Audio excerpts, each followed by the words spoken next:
कि अपने हाथों से अपना सिंदूर पोंछ लो, और ये तब मैं मानूंगा कि तुमने मुझे अनुमति दी है कि हाँ ठीक है, अब मैं दल में शामिल हो सकता हूँ, अब मैं क्रांतिकारी बन सकता हूँ। आखिर रोते रोते रज्जो देवी ने अपने हाथों से अपना सिंदूर पोंछ दिया। ये दृश्य कैसा रहा होगा हम सिर्फ कल्पना कर सकते हैं कि कोई महिला अपने हाथों से अपना सिंदूर अपने पति के सामने, अपने सुहाग के सामने पोंछ रही है और कह रही है, अनुमति दे रही है क्रांतिकारी बनने का। किसी भी दिन मौत की खबर आ सकती है, उस रास्ते पर चलने की अनुमति दे रही है। ये खबर पहुंची रज्जो देवी तक भी, और वहां से जब रज्जो देवी ने ये सुना कि मेरे पति भूख हड़ताल पर हैं, कुछ नहीं खा पी रहे हैं, तो यहाँ रज्जो देवी ने भी खाना पीना छोड़ दिया। और जब खाना पीना छोड़ दिया, पानी भी लेना धीरे धीरे बंद कर दिया, बीमार पड़ गई, दवा लेने से इनकार कर दिया कि मेरे पति जब वहाँ भूखे हैं तो मैं कैसे खा सकती हूँ। और असर ये हुआ उसका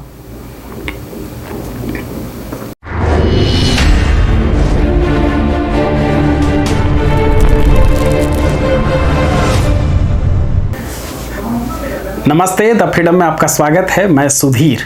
आप देख रहे हैं खास श्रृंखला जिसका नाम है आज़ाद भगत के साथी, और इस श्रृंखला में हम लोग चंद्रशेखर आज़ाद और भगत सिंह के उन साथियों के बारे में चर्चा कर रहे हैं जिनका बलिदान, जिनका संघर्ष, जिनका त्याग कहीं से भी कम नहीं था, लेकिन उन्हें भुला दिया गया या फिर बहुत कम याद किया गया। और आज इस श्रृंखला में चर्चा महान क्रांतिकारी डॉक्टर गया प्रसाद की।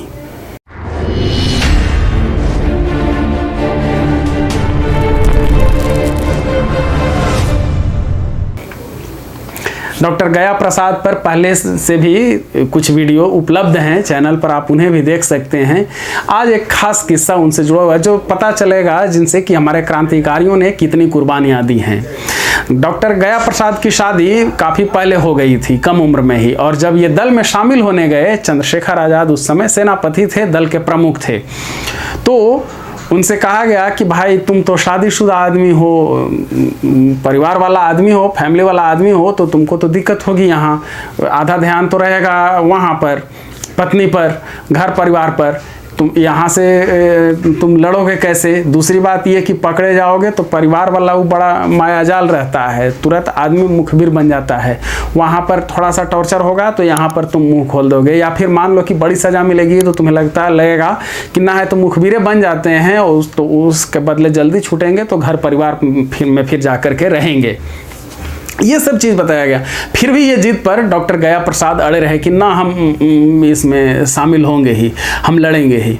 तो अंत में ये किया गया कि ठीक है, तुम दल में शामिल होगे, लेकिन पहले जा करके और अपनी पत्नी से अनुमति लो। डॉक्टर गया प्रसाद के पास अब कोई चारा नहीं था, वो पहुँचे अपनी पत्नी के पास। कानपुर में उनका, कानपुर के बगल में एक गांव है, डॉक्टर गया प्रसाद का घर था कानपुर के पास खजूरी खुर्द। वहाँ गए, पत्नी से मिले, पत्नी का नाम था रज्जो देवी, और पत्नी से मिलने के बाद उन्होंने कहा कि ऐसा है कि मुझे देश के लिए अब लड़ने जाना है, तुम समझ लो आज से ही कि तुम विधवा हो गई, मैं किसी भी दिन मारा जाऊंगा, कभी भी मुझे पकड़े जाने पर फांसी हो सकती है, आजीवन कारावास की सज़ा मिल सकती है, तो हम मिल पाएंगे या नहीं मिल पाएंगे इसका कोई ठिकाना नहीं है, इसकी गारंटी नहीं है, इसलिए अपने आप को अब आज से ही तुम विधवा समझ लो।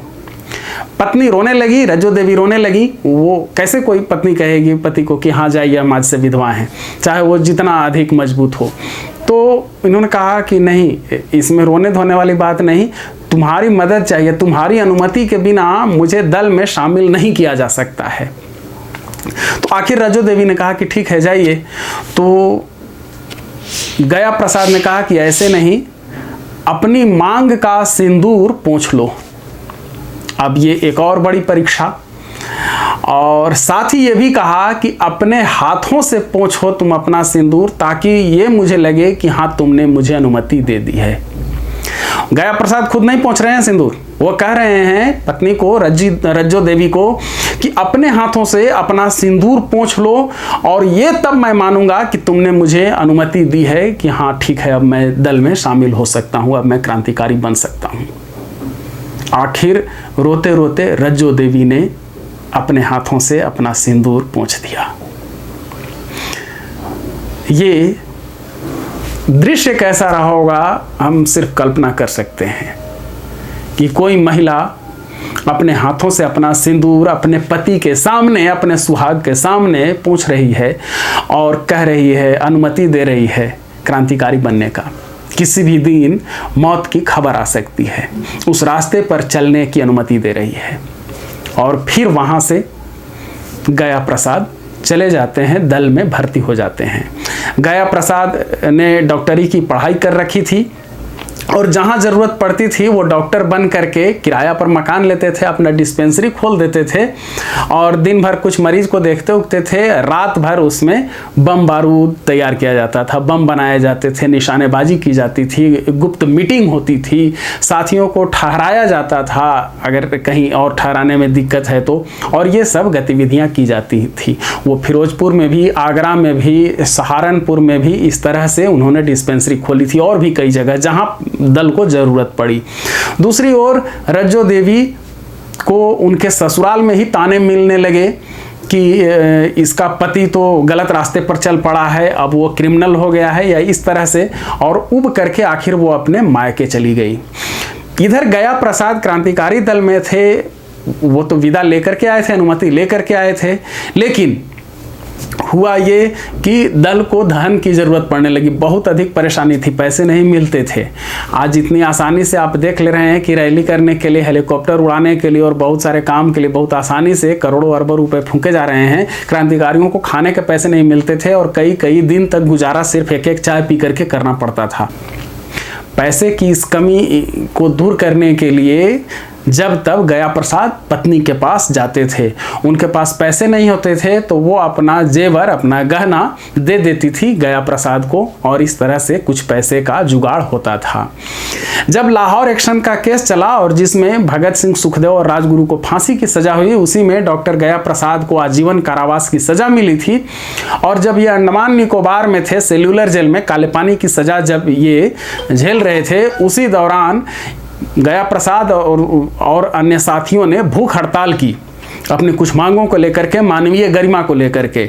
जेल में भी हमें इंसान समझा जाए, जो इंसानी मूल्य होते हैं, जो एक इंसानों की गरिमा होती है, एक प्रतिष्ठा होती है, उसकी रक्षा के लिए इन्होंने वहाँ पर भी सेल्यूलर जेल में भी भूख हड़ताल शुरू कर दी। और ये खबर छप करके अखबारों से भारत में के बाकी हिस्सों में भी आई। ये खबर पहुंची रज्जो देवी तक भी, और वहां से जब रज्जो देवी ने ये सुना कि मेरे पति भूख हड़ताल पर हैं, कुछ नहीं खा पी रहे हैं, तो यहाँ रज्जो देवी ने भी खाना पीना छोड़ दिया। और जब खाना पीना छोड़ दिया, पानी भी लेना धीरे धीरे बंद कर दिया, बीमार पड़ गई, दवा लेने से इनकार कर दिया कि मेरे पति जब वहाँ भूखे हैं तो मैं कैसे खा सकती हूँ। और असर ये हुआ उसका, डॉक्टर गया प्रसाद काले पानी की सजा काटते हुए सेल्यूलर जेल में भूख हड़ताल कर रहे थे और इधर उनका साथ दे रही थी उनकी पत्नी रज्जो देवी। यहीं से वो अपनी परंपरागत जो चीज़ें होती हैं कि पति भूखा है तो पत्नी नहीं खाए, उसे निभा रही थी। बीमार पड़ी, दवा लेना भी बंद कर दिया और आखिर चल बसी। रज्जो देवी की मौत हो गई तब जब डॉक्टर गया प्रसाद सेल्यूलर जेल में थे, अंडमान निकोबार के जेल में थे, काले पानी की सजा काट रहे थे। आप देख रहे हैं विशेष श्रृंखला जिसका नाम है आज़ाद भगत के साथी। और इस वीडियो को खत्म करने से पहले आप सभी से आग्रह, हमें इस शोध को आगे बढ़ाने के लिए, जारी रखने के लिए आपसे आर्थिक मदद की ज़रूरत है। आपके स्क्रीन पर एक खाते का विवरण दिखाई दे रहा होगा। अगर आप आर्थिक रूप से सक्षम हैं हमारी मदद करने में, तो आप इस बैंक खाते के माध्यम से हमारी मदद कर सकते हैं।